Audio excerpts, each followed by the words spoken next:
Hello everyone, welcome back to my channel Gyan Yug. I am Sakshi and today we cover the questions of Think and Reflect of chapter first. Okay, now let's start.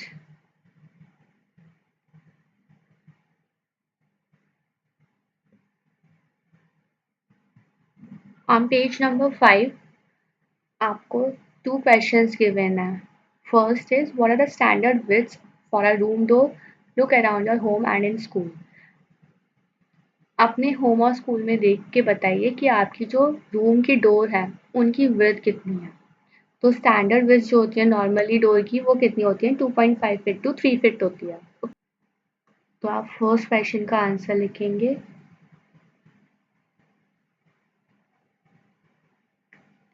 Standard width for a room door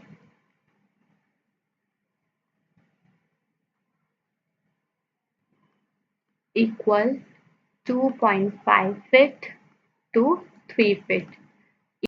2.5 feet to 3 feet के आसपास ही आपकी room door की width रहती है. Okay, now next question is are the doors in your school suitable for people in wheel chairs.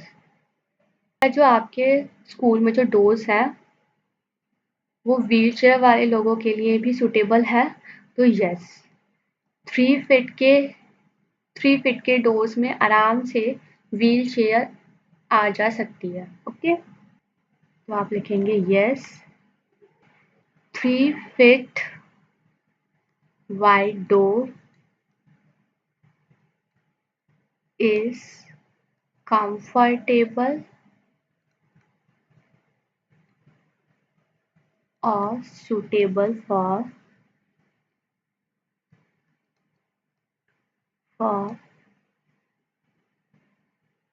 wheelchair. Okay, now next page number 7. First question is what is the x coordinate of a point on the y axis? Next question is there a similar generalization for a point on the x axis? अब same हमें x axis पे करना है. अगर x axis के ऊपर points हो रहे हैं, अगर x एक्सिस के ऊपर पॉइंट्स प्लॉट हो रहे हैं तो y क्या होगा यहाँ पे 0. तो y की वैल्यू 0 होगी. Okay, now next question is does point QYX ever coincide with point PXY? Justify your answer. आपको ये बताना है क्या YX और XY एक दूसरे से कोइंसाइड उसी के ही ऊपर पॉइंट आए, यानी कि YX की जो वैल्यू आ रही है वही XY की वैल्यू आए. ऐसा पॉसिबल है क्या आंसर में आने के लिए? तो यस, इज इट पॉसिबल? तो yes it is possible, but ये कब पॉसिबल है? जब देखिए, जब आपकी x की value yes it is possible only when. कब पॉसिबल है? ये सिर्फ तभी पॉसिबल है जब x और y इक्वल है. फॉर एग्जाम्पल जैसे 0 0 है, x और y दोनों इक्वल है, 0 है, तो यहाँ पे कोइंसाइड आ रहा है. आप इसे चाहे x लिखें या y लिखें या y और x लिखें तब भी 0 0 यहीं आएगा. फॉर एग्जाम्पल 1 1 है, x भी 1 है, y भी 1 है. अब 1 1 के कोऑर्डिनेट 1 यहाँ है, 1 यहाँ है, तो 1 के कोऑर्डिनेट यहाँ है. अब चाहे आप इसकी वैल्यू इंटरचेंज कर लीजिए एक दूसरे से, वो तब भी 1 1 कोऑर्डिनेट यानी कि यहीं लगेगी, यहीं कोइंसाइड करेगी, चाहे वो p के पॉइंट्स हो, चाहे वो q के पॉइंट्स हो, चाहे वो q y x दे रखा है और p x y दे रखा है, वो फिर भी उसी की जगह पे लाई करेगा सेम पॉइंट पर.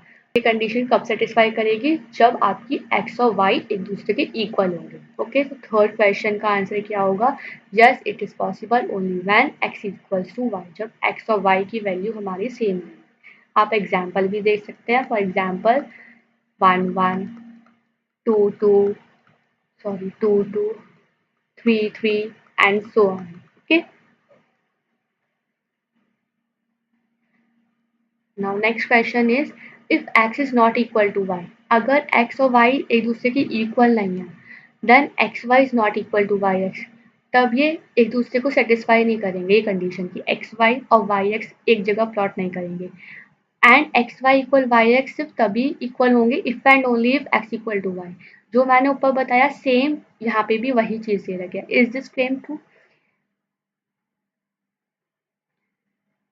तो हमने ऊपर भी प्रूव कर ही दी थी कि यस इट इज ट्रू, ये ट्रू है। क्यों है ये ट्रू? देखिए, अगर आप सपोज करिए X Y, for X Y देखिए X Y is not equal to Y X. कब होगा? जब x और y एक दूसरे के इक्वल ना हो। अब हमने कोई अलग एग्जाम्पल लेते हैं हम डिफरेंट वैल्यूज के लिए। जैसे हमने x ले लिया, फॉर एग्जाम्पल x की वैल्यू हमने ले ली 1 और y की वैल्यू ले ली 2। क्या 1 और 2 के जो कोऑर्डिनेट्स होंगे वही 2 और 1 की कोऑर्डिनेट्स होंगे? नो। अगर 1 आपका x एक्सिस पर है और 2 यहाँ है, यहाँ 1 है, यहाँ 2 है, यहाँ 1 है, यहाँ 2 है। अब देखिए 1 x पर है और y पर 2 है, तो इस फर्स्ट वाले के कोऑर्डिनेट्स यहाँ है और 2 और 1 के लिए कोऑर्डिनेट्स यहाँ होंगे। तो ये दोनों तो अलग अलग पोजीशन पर आ रहे हैं, तो ये कोइंसाइड नहीं कर रहे, तो it is not equal to 2 1। These are not equal. For अगर एक्स वाई और वाई एक्स इक्वल होंगे, कब होंगे? जब एक्स और वाई इक्वल होंगे। इनके लिए क्या होगी कंडीशन? जब x इक्वल वाई होंगे। इनके एग्जाम्पल्स हैं वही 1 1 2 2 3 3, ये सब एक दूसरे के इक्वल होंगे, चाहे 1 1 की बात हो या x की वैल्यू 1 हो या y की वैल्यू 1 हो या y की वैल्यू 1 या x की वैल्यू 1, ये दोनों को इंटरचेंज करेंगे तब भी हमें यही वैल्यूज मिलेंगी। Okay, now next page number 9। First question is in moving from a to d what distance has been covered along the x axis? x axis में कितना डिस्टेंस कवर हुआ? अब ये x के पॉइंट्स हैं, ये y के पॉइंट्स हैं, ये भी x के, ये भी y के। And what about the distance along the y axis? आपको सिर्फ x एक्सिस का, पहले आपको x एक्सिस के लिए डिस्टेंस बताना है। x एक्सिस डिस्टेंस कितना हुआ AD का? x2 माइनस x1 होता है, तो x2 की वैल्यू यहाँ 7 है और यहाँ x1 की वैल्यू 3 है, तो 7 माइनस 3 कितना हो गया? 4 यूनिट्स। सेम y एक्सिस के लिए करेंगे। y एक्सिस के लिए डिस्टेंस क्या होगा? y2 माइनस y1 होता है, सिर्फ y की वैल्यूज को चेक करेंगे। 1 माइनस 4, ये कभी भी नेगेटिव में नहीं आता है डिस्टेंस।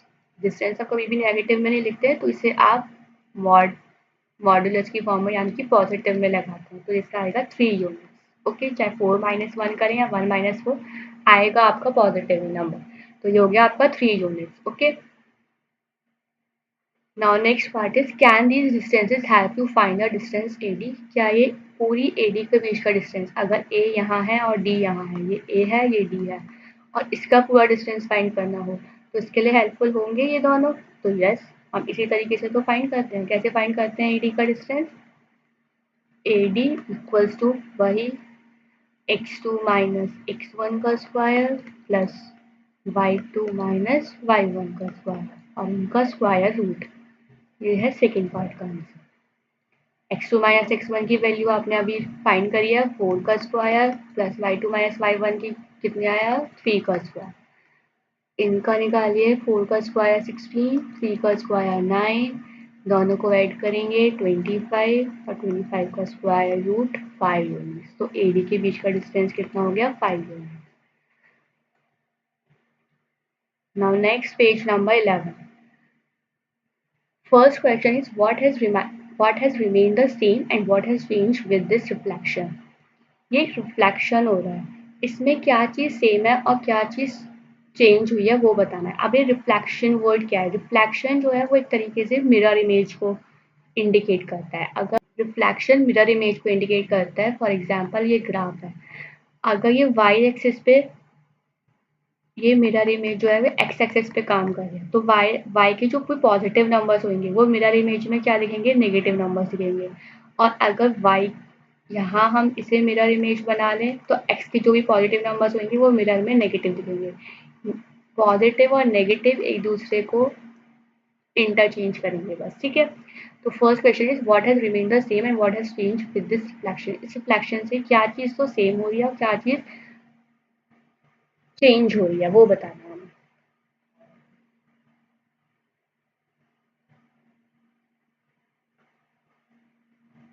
हम इसमें y एक्सिस की बात करते हैं। First question is after reflection in y axis change क्या हुआ और सेम क्या रहा, रिमेन सेम। देखिए चेंज क्या हुआ, जो x के कोऑर्डिनेट है उनके साइन चेंज हुए।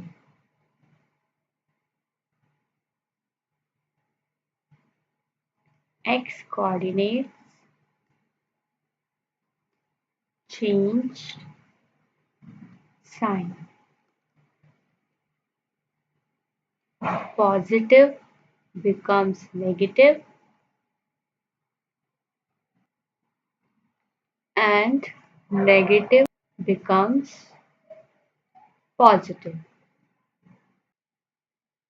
For example,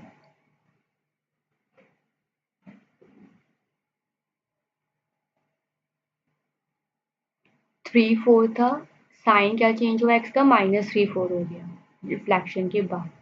3/4 किस में चेंज हुआ, -3/4 में, सिर्फ x के कोऑर्डिनेट्स के साइन चेंज होंगे, ओके।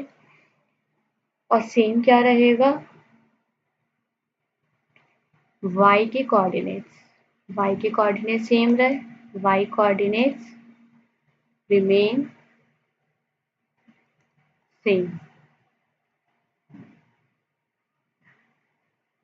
और क्या सेम रहा,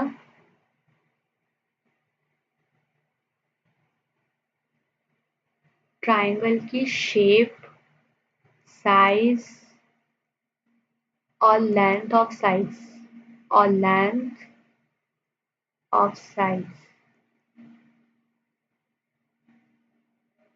are remain same, are remain same. देखिए ट्राइंगल की शेप थी वो भी सेम रही, ट्राइंगल का साइज था वो भी सेम रहा, और ट्राइंगल की जो लेंथ थी इनके बीच का जो डिस्टेंस था वो भी सेम रहा, right. Now next question is, would these observations be same if triangle ADM is reflected in the x-axis instead of y-axis?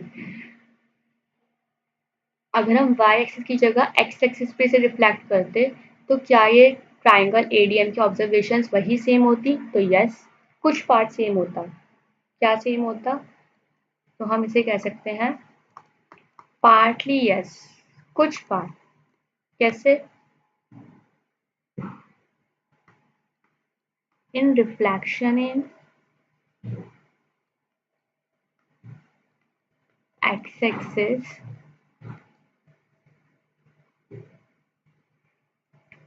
X axis के रिफ्लेक्शन में y के कोऑर्डिनेट्स चेंज होते sign,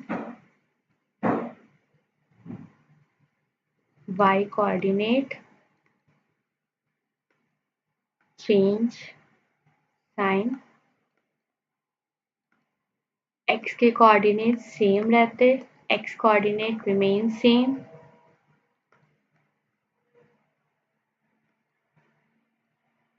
shape, size, length remain same, ये भी same रहती।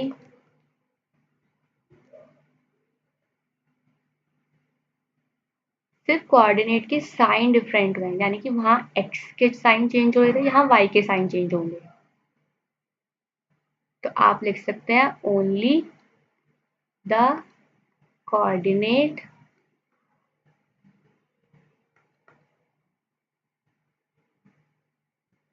Sign change differently, सिर्फ यही part different change हुआ है, बाकी सब सेम है। ओके,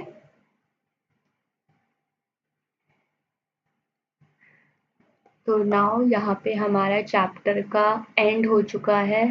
यहाँ हमारा चैप्टर फिनिश हो गया है। होप आप सभी को समझ आया होगा। और कोई भी अगर डाउट हो किसी भी क्वेश्चन में या कोई एक्स्ट्रा क्वेश्चन में इस चैप्टर से रिलेटेड, तो वो आप कमेंट में मुझे बता सकते हैं। Okay, thank you everyone, bye bye.